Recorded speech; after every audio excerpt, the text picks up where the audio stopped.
Okay, today I want to show you how to use the DDS block of Vivalo.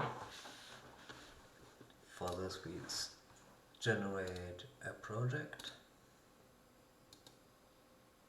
We do not have to do any special settings.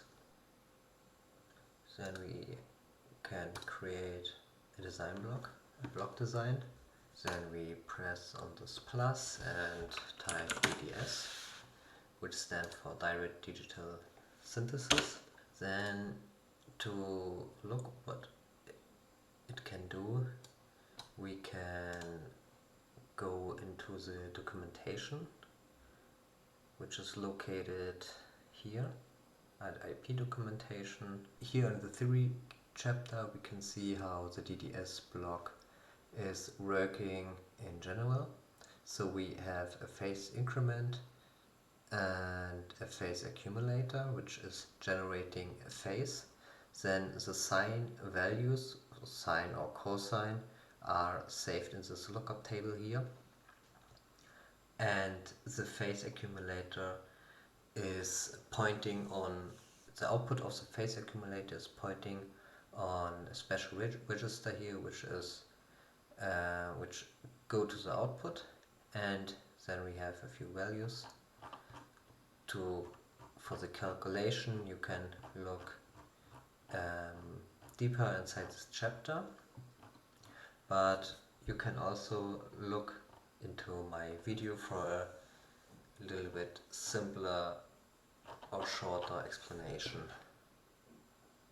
Okay, let's go back, and now with double click we can go into the DDS compiler IP block, and we can see here we have a lot of settings, and these settings are changing when we change something here.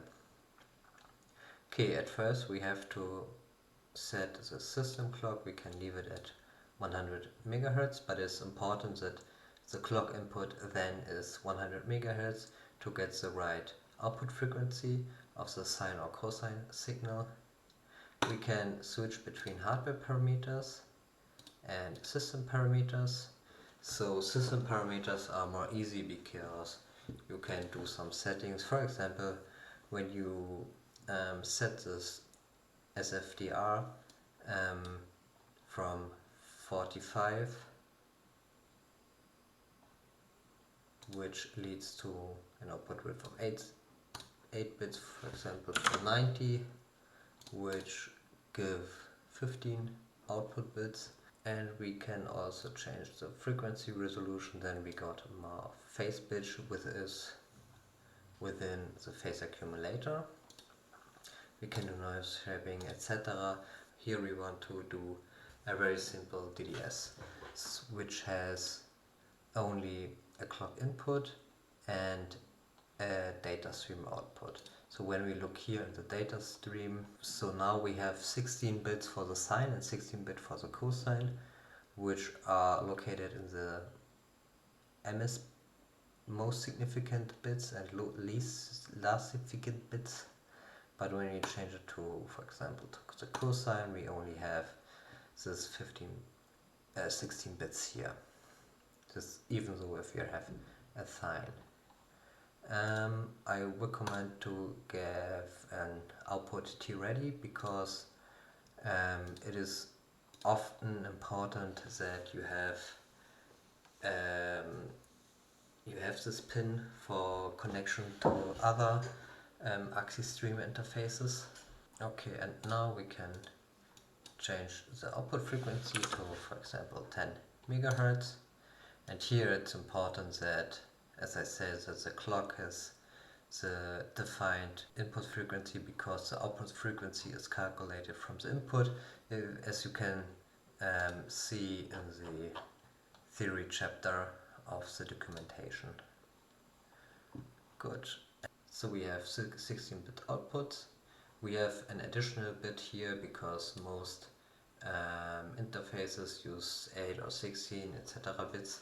And in the additional summary we can see that the output frequency is not exactly 10 MHz, but very close. We can see here the value in hexadecimal, which is used for the phase incrementation, which I also explained in my theory video. Now we can click OK. Then we can make the pins as external with Ctrl T. Now let's call it just CLK for clock, and we can leave this here. Now we can create our wrapper. Now we want to create our test bench. To testing the setup here, we need to generate a clock, and we have to read the output data, and also we have to set the T-ready. I also will make a video for the axis stream interface, but for this video it is sufficient to know that we just have to set the T-ready to run. Okay, let's create our test bench by creating a file. We call it DDS TV for test bench. Click finish. We do not need input and outputs for the test bench. Now we can go in this file here in the design wrapper, and as done in the last time, just copy paste the first entry here and paste it here between the architecture and the begin. And we can also change this entity to component, and here do. Now we have declared the design wrapper and everything, which means that everything within the block design is we can use here, but we also need some signals. Here with a clock will initialize with the start value of 0 to easily generate a clock.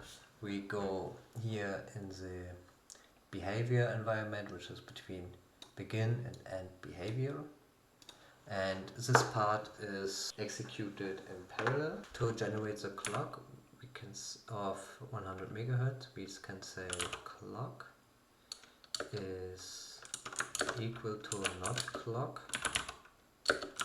after 5 nanoseconds, which is because then we got a period of 10 nanoseconds, and this are 100 megahertz.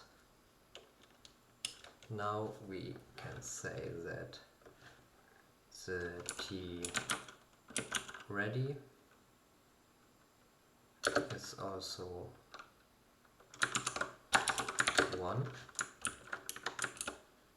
and now we have to connect our component and here, and yeah, now that's it. We have our clock. We say that the T ready is 1, and we connect our block design, and now we can start the simulation. Now we can see that we have some signals here.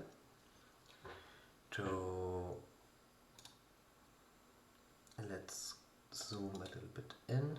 We can see here in the data that, or in the data vector, that we have a few bits which are representing a number.